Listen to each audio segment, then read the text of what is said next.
Fala pessoal, sejam bem-vindos ao canal Vem de Química, bebê! Eu sou o professor Matheus Narras e nessa aula vamos terminar o assunto de propriedades periódicas. Já vimos na aula anterior algumas propriedades como raio atômico, energia de ionização, afinidade eletrônica, eletronegatividade e eletropositividade. Não vou negar que essas propriedades que a gente viu na aula anterior são as mais relevantes, que acabam aparecendo mais vezes nos exercícios. Mas eu vou mostrar para vocês agora nessa nossa última aula mais 3 propriedades periódicas, que são densidade, o ponto de fusão e o ponto de ebulição, que a gente analisa da mesma forma, e a reatividade das substâncias. Vocês estão preparados? Mas antes, roda a vinheta!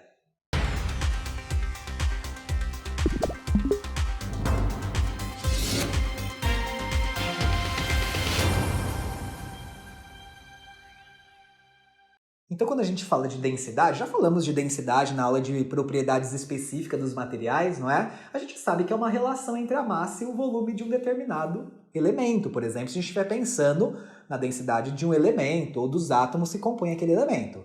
Se depende da massa, vai depender da massa do átomo, não é? A massa do átomo normalmente está localizada lá no núcleo, embora a eletrosfera exista, uma massa muito pequena, e o volume que esse átomo ocupa no espaço. Além do volume que o átomo ocupa, os espaços que existem entre os átomos também a gente tem que considerar nesse caso. Então, como a gente analisa essa densidade na tabela periódica? Muito simples. Eu vou mostrar para vocês, já sabe o que é densidade, só como a gente avalia isso na tabela periódica. A gente sabe que a tabela periódica ele tem mais ou menos esse esboço aqui, não é mesmo? Quando a gente pensa em átomos mais densos, a gente pensa em átomos que estão lá embaixo na tabela. Por quê? Lá embaixo é onde eu tenho átomos mais pesados, concordam? Com maiores massas. Tudo bem que o volume aumenta e tal, e a hora que a gente pensa numa relação, isso pode continuar na mesma. Mas normalmente os átomos que estão lá embaixo são os mais densos. Então quando a gente vai analisar na tabela periódica, lá embaixo na tabela periódica, lá embaixo onde estão os átomos mais densos. O problema é quando a gente analisa no período. Por quê? Analisando num período, os átomos mais densos, eles estão localizados no centro da tabela periódica, não são nem mais à esquerda nem mais à direita, estão localizados no centro, porque no centro, normalmente, a gente tem um menor volume, e o menor volume gera pra gente uma maior densidade. A gente sabe que densidade e volume são grandezas inversas. Então, quando a gente vai analisar na tabela periódica, normalmente nessa região aqui, é a região onde estão os átomos mais densos, que são os átomos que estão mais embaixo e mais localizados ao centro da tabela periódica. Então, quando você vai procurar átomos mais densos na tabela periódica, é assim que a gente analisa. Os átomos mais densos ficam no centro e localizados abaixo. Lá em cima e para as extremidades ficam os átomos menos densos da tabela periódica, certo?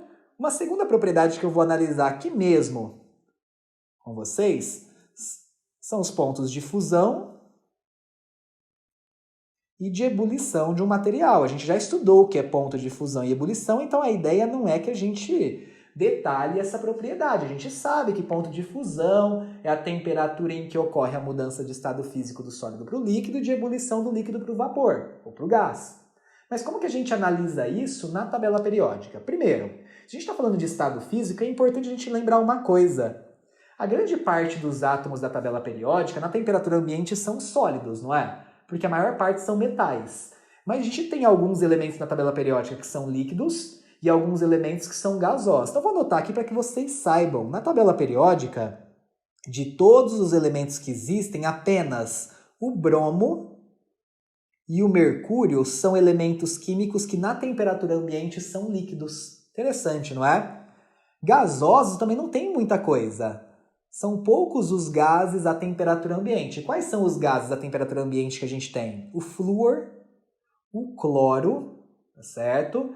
O oxigênio e o nitrogênio, né, bem importante, o hidrogênio e os gases nobres. Somente esses átomos aqui, de elementos flúor, cloro, oxigênio, nitrogênio, hidrogênio e os gases nobres, são gasosos à temperatura ambiente. O resto, tudo é sólido. Então, a grande parte dos átomos que compõem a nossa tabela periódica, nas condições normais e na temperatura ambiente, eles são sólidos. Então, aqui eu vou colocar os demais elementos. Bom, Sabendo que tem elementos sólidos, líquidos e gasosos à temperatura ambiente, a gente pode mudar os estados físicos chegando aos pontos de fusão e ebulição. A gente pode analisar isso também numa tabela periódica.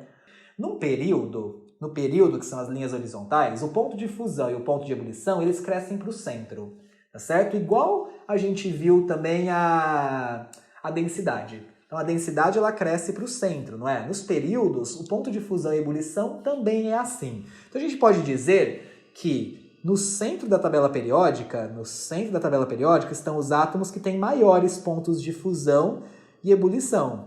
Lembra que no centro a gente tem muitos metais de transição, né? Que ponto de fusão é muito elevado realmente. Então, ao centro da tabela estão os átomos que têm maiores pontos de fusão e ebulição. A setinha está indicando onde estão os maiores, tudo bem?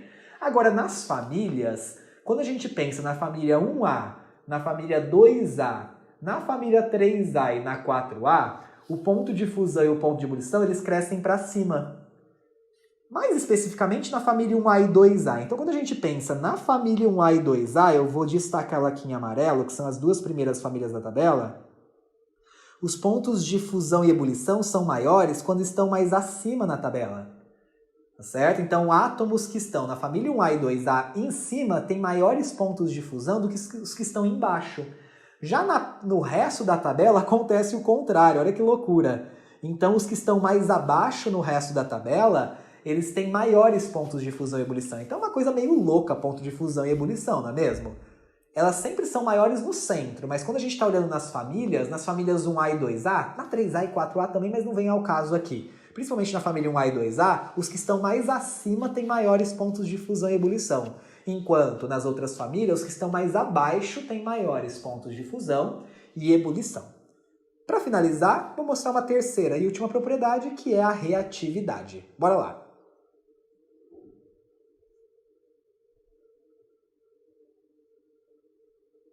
Bom, o que eu quero dizer com reatividade química de um certo elemento?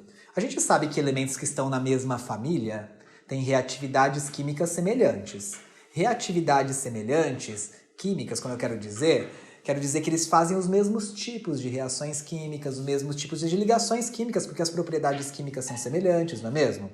Só que quando eu penso em uma reação química, tem reações que são mais fáceis de acontecer, são mais vigorosas, são mais rápidas, e reações que são mais lentas, menos vigorosas. Isso está relacionado com a reatividade química.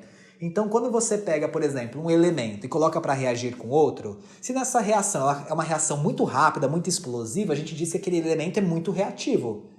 Se o mesmo tipo de reação, mas para outro elemento, acontece de um modo muito mais lento, libera menos energia, bem mais tranquilo, a gente diz que o átomo ali é menos reativo. Tudo bem? Então, a reatividade está relacionada com isso. Porém, para a gente analisar a reatividade de um elemento, a gente tem que saber se ele é um metal ou se é um ametal. Por quê?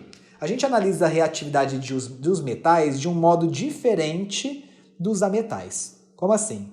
Para os metais, quem são os elementos mais reativos? Aqueles que têm mais eletropositividade. Então, para metais, eu posso dizer que quanto mais eletropositivo,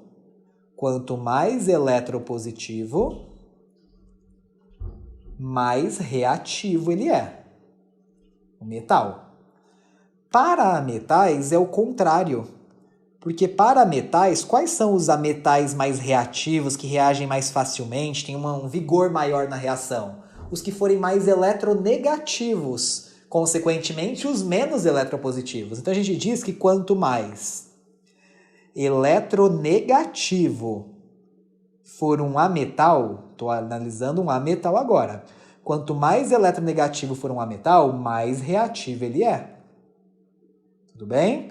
Então, quando você olha isso para uma tabela periódica, o que a gente pensa? Vamos analisar a tabela periódica. Os metais, a gente sabe que os metais eles ficam localizados mais para essa região da tabela aqui. Essa região, normalmente, é onde estão os metais.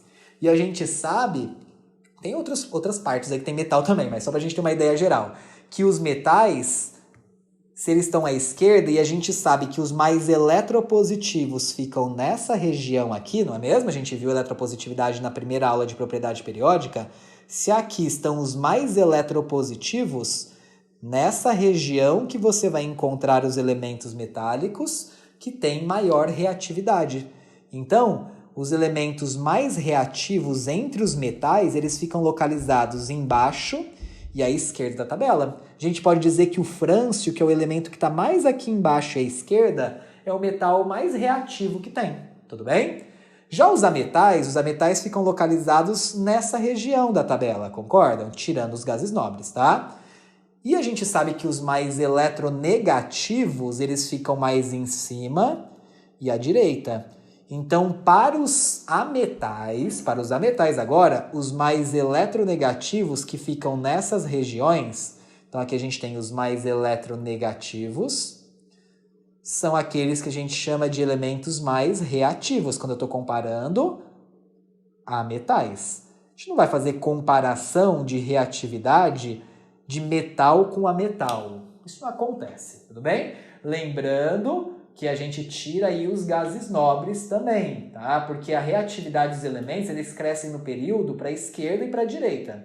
Nos grupos, cresce para baixo, na extremidade esquerda da tabela, e para cima, na extremidade direita, se a gente for analisar. Então, a gente tira os gases nobres aí também, porque em questão de reatividade, eles acabam nem sofrendo reações químicas.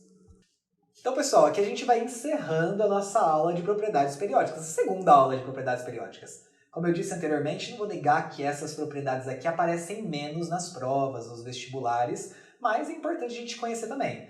É um pouquinho mais chato essas três que eu mostrei nessa aula, porque elas não têm tanta periodicidade na tabela periódica por um todo, não é? Numa parte a tabela cresce para cá, na outra parte cresce para lá, para a direita, para a esquerda, para o centro, vira uma loucura, não é? Mas aqui a gente finaliza, então, tanto a nossa aula de tabela periódica, quanto também a nossa playlist de atomística.